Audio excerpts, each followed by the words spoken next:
Hey,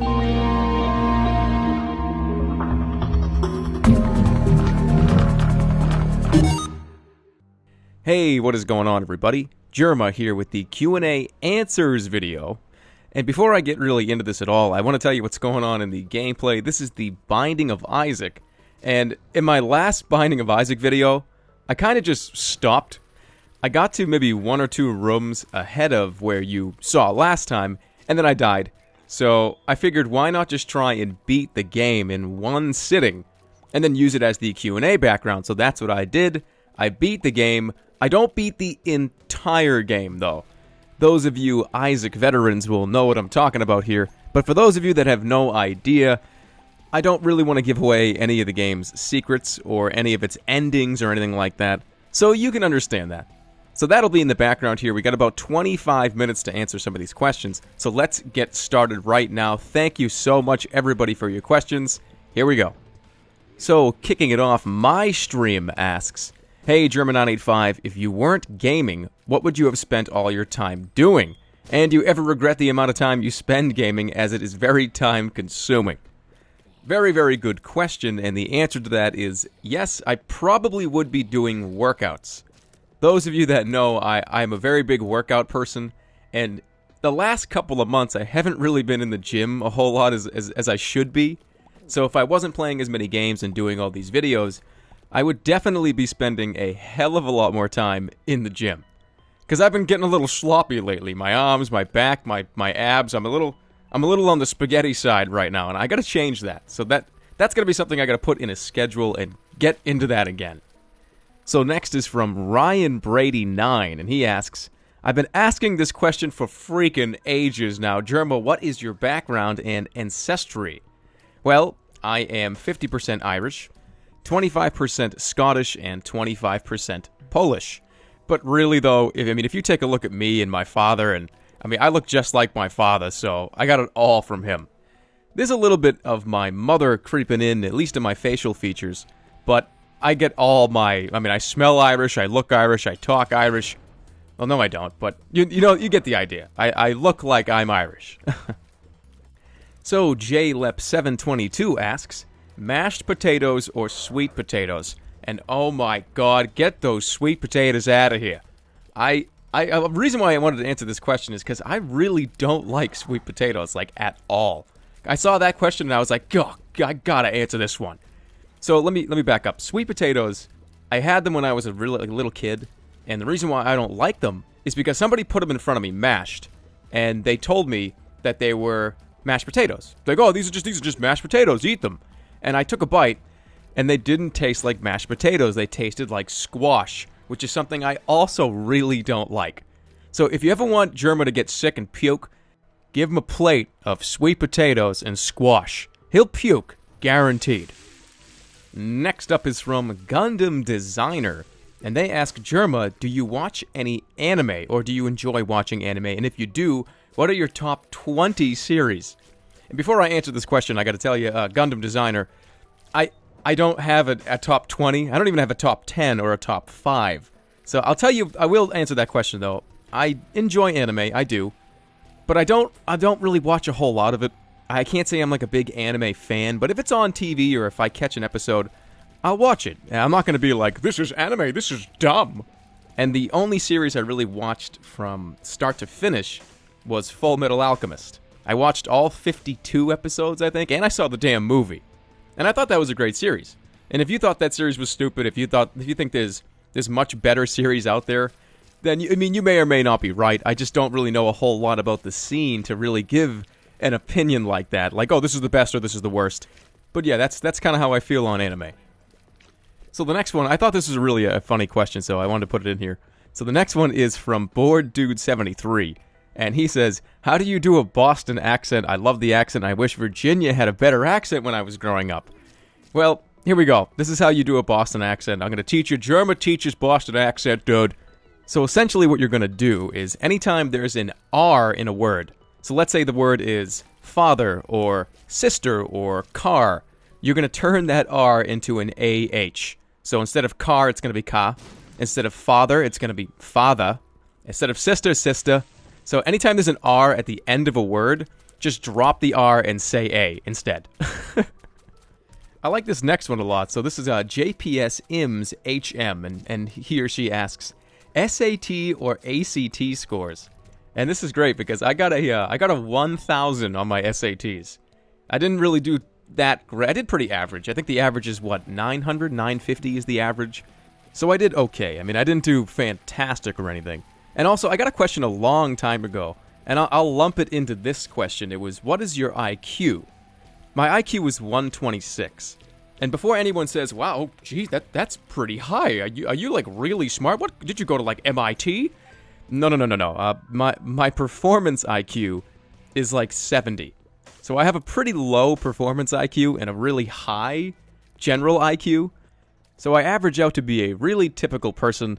I'm not some guru of information or anything like that. So don't think that I'm some genius, because I'm really not. So this next question is actually a really important one, and I appreciate the person asking it because I can talk about it for a second or two here. Topic Moon Racer asks, once when I played TF2, I saw this dude named Germa join the server. I'm pretty sure he wasn't the real deal, but I wonder, what servers do you visit usually, and how can we tell if it's really you? I made a PSA on a couple of my social networking sites the other day about this, and guys, if somebody is named Germa in a game, whether it's Team Fortress 2 or Modern Warfare 3 or a battle, any game, if somebody asks you for items or money or anything, it's not me. And I know it's very difficult to decide and decipher who is the real Germa. So I will tell you right now, the real Germa is never going to ask you for anything and will never say anything horrible. So if there's a Germa in a chat somewhere being like, swearing at everybody and telling everybody to F off and stuff like that, that is not me. And same can be said if somebody's asking for items or for money or something like that, it's not me. So that's how you'll know it's the real Germa, if he's not being a freak show. So LOL What 273 asks, Germa, what is your favorite snack and or drink while playing video games? And guys, a lot of you know this already. I love Dr. Pepper. Dr. Pepper is like the best soda ever invented. And I drink it. If it's in my house, I'm going to drink it. I'm going to drink the whole damn case in less than 3 days. And it's funny because that's the only soda that I actually really like to drink. Besides that, though, probably a tea. A nice warm red tea or a green tea. Only because tea really does help you calm down.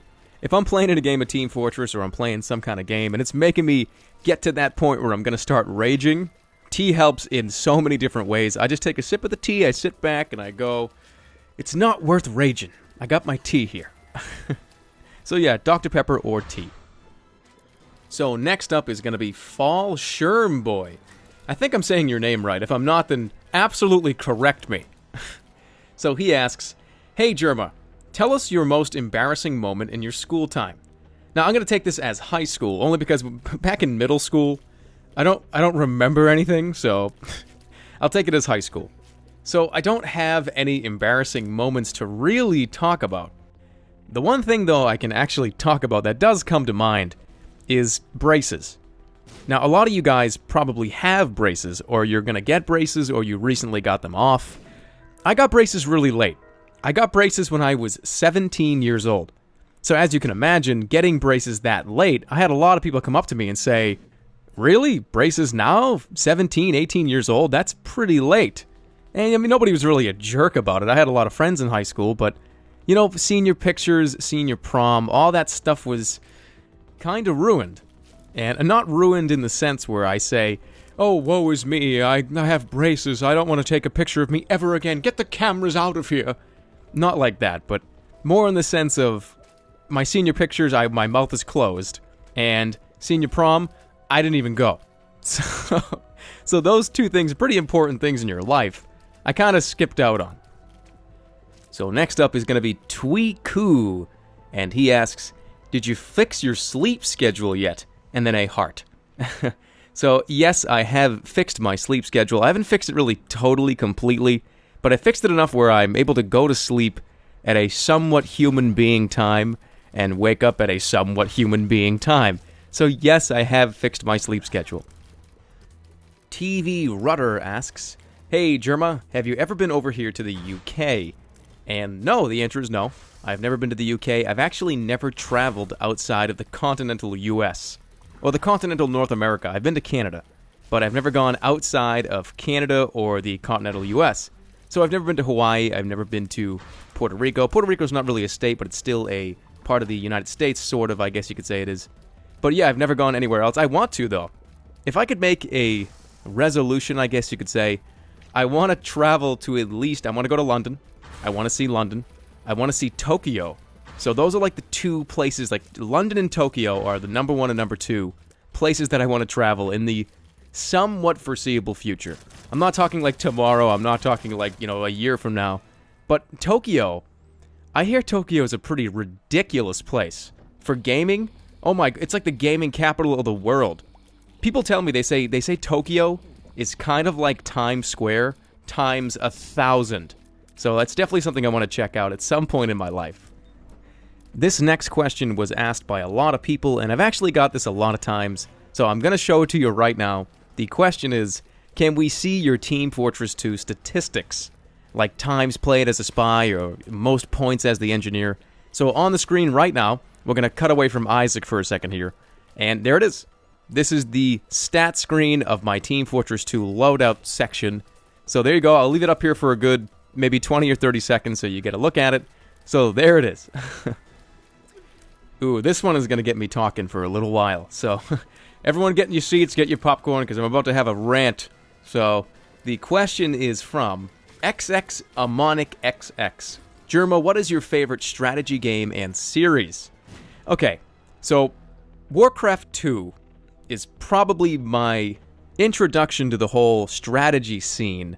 I remember playing on my Sony Vaio, the big Sony Vaio, when they used to make, not the laptop, they used to, back in 1993 or 94, when IBM was kind of had the market kind of cornered. I remember Sony Vaio came out. It was a big tower computer, and we had Warcraft 2 on it. We had 3D Movie Maker on it. But all I cared about was Warcraft. And I remember we used to cheat. Me and my brother used to put in all the cheat codes, and that's the only way we could beat any of the games, because obviously we were too young to understand that you had to, like, play, you had to do strategy, you had to do tactics, you had to do unit management, and we didn't even understand what that was. But fast forward a little bit, I got Warcraft 3, I got into the whole scene, I played Red Alert, and my god, I was addicted to that game. I would play Red Alert from 12 o'clock in the afternoon to 12 o'clock at night for an entire summer. That's how much I loved that game. Red Alert 2, not so much. Red Alert 3 came out a few years ago. I didn't really care about it. But I used to, like, the Tesla coils in Red Alert. Oh, if you know what I'm talking about, you already know how crazy they were. But I digress. So, my favorite one of all time, oh my god, I would probably say Red Alert. Warcraft introduced me to it, but Red Alert was really my bread and butter game. And also, more recently, I got into the Warhammer series. Not the new one, not Dawn of War 2. I'm talking about the original Warhammer 40,000, Dawn of War. That was kind of my college game. I played that with dorm mates. We would go into a LAN, and I was the Tau. That was my race of choice. The Tau Empire. So I loved that game. But going off on a little bit of a rant here, I have really dropped out of the RTS scene. I don't play any of those games anymore. And people will ask, they'll say, Germa, why don't you play StarCraft 2? Or get into, like, League of Legends or Heroes of New Earth or something. And I would, but man, the skill levels that people play with in that game right now are so high. The bar is set so high in those RTS games. I would get dominated. I would get into a game, start my unit production, and I insta-die. There's no way I could compete right now. Too late in the cycle. But we'll see, though. Maybe sometime in the future, I'll try to catch up a little bit. So next, Acoustic Guitar for the Win wants to know, Germa, what gets you into a game? Is it the community, storyline, multiplayer? What actually draws you into a game? And that answer is lastability. I love games that allow you to continue the journey or keep playing for a long period of time. A game that's not just going to die. I'm not a big fan of buying a game. Like, for instance, I'm not gonna down it. It's not a terrible game. It's not a bad game. This is just an example. Like L.A. Noire. Or really any single-player-centric game that doesn't have any real content that's added. It's just there for your enjoyment. It's kind of like watching a movie. You do it once, and then you really don't ever do it again. I'm not a big fan of those types of games. I really need lastability. I need replayability, which is why what you're watching right now, The Binding of Isaac, this game is only $5. And I've put more time and more fun and more energy has come out of this game than any other single-player game I really ever played. Because there's so much replayability, so much lastability. You can play this game 1,000,000 times and get your $5 worth. Now, that's not me saying that all single-player games are not worth buying or they're stupid. No. There's plenty of single-player games where I've picked up, played through the 10 to 15-hour campaign, put it back down and said, wow, that was an amazing title. I'm so glad I bought that. I've done that a lot of times. But what actually really draws me into a title is when I hear about that it has a lot of replayability, when I read a review on it that says, oh yeah, the 4th playthrough is the most fun for me. I love lastability, so that's what draws me in. So this next question is not really a question, it's more of a statement. And I got this all the time, ever since I did the face cam video. And it's, when are you gonna eat the raw egg? And it's gonna happen. I'm gonna do my next vlog or something, I'll do it. Don't worry, I have not forgotten, and you guys are gonna make sure I don't forget that. So I'm not concerned about forgetting about that, don't worry. I will eat an egg soon, don't worry. Next up, Giga Gandhi asks, Dear Germa, what's your favorite holiday? Also, what is your favorite storyline from a game? Both of these very good questions. My favorite holiday is probably Halloween, only because it's the only time of the year when adults like me are allowed to act like kids and dress up in costumes and be a freak show. So I love Halloween. Halloween is amazing. And what's my favorite storyline from a game? Chrono Trigger. Absolutely Chrono Trigger. I answered this in my last Q&A, but it was a different form of a different question, so favorite storyline, Chrono Trigger, or even the whole Chrono series. Chrono Cross is really good too, so don't forget there was 2 games there. Mr. Squinty409 asks, what's your favorite TV show? And I have 2. There are 2 on this list. The one that's most prominent is probably Tim and Eric. Tim and Eric, awesome show, great job, is, my god, I think that's the funniest damn show on TV. And the second one is probably House, just because I love Hugh Laurie. I think Hugh Laurie is one of the best actors I've ever seen on television. And if you watch an episode of House, you'll probably agree with me. So yeah, Tim and Eric and House. This next question I do get all the time, so I'm going to answer it. There's no particular person that asked it, but the question is, who is your favorite YouTuber? Who's your favorite commentator? Stuff like that. So I got a little small list of my favorite YouTubers here. The first one's probably going to be Booman61. He does Call of Duty commentaries. His voice is just phenomenal. He tells these amazing stories. He's just really awesome. So probably Booman61 is the top one. And if you're going to go non-gaming YouTube channels, I'd probably say What's Next Gorillas, or just the Gorillas main channel on YouTube. Only because they always have the up-to-date information on all the new songs, all the new albums. You can listen to songs on there as well. So probably Gorillas and Booman61. So there you go. Only got about 2 or 3 minutes left in this game here, so I'm going to try and get 1 or 2 more in, and this next one is from Callum MC, Callum Mick48, and his question is, what is your favorite sandwich? Mine is toasted bread with warm ham, cheese, and melted butter. That sounds pretty awesome, man, but I'll one-up you on that one. My favorite sandwich is a buffalo chicken sub, toasted, with blue cheese and provolone cheese on it. Melted provolone cheese, by the way, gotta be melted. Next up, Pekka96 asks, what is the longest and shortest you've ever had your hair? Well, in college, my hair went down to my shoulders. I had really crazy long hair, rocker hair. It went all the way down to almost the bottom of my collarbone. It was really long. Shortest, it was bald. I used to have a wiffle. So I've gone from both ends of the spectrum, kind of. My hair's been really long and really, really short, too. So this is going to wrap up the Q&A video, guys. Thank you all so much for your questions. I really do appreciate it. And we'll do another one of these in another, 30 days. Another, 3 or 4 weeks. So I will see you guys all soon. Take care, everybody.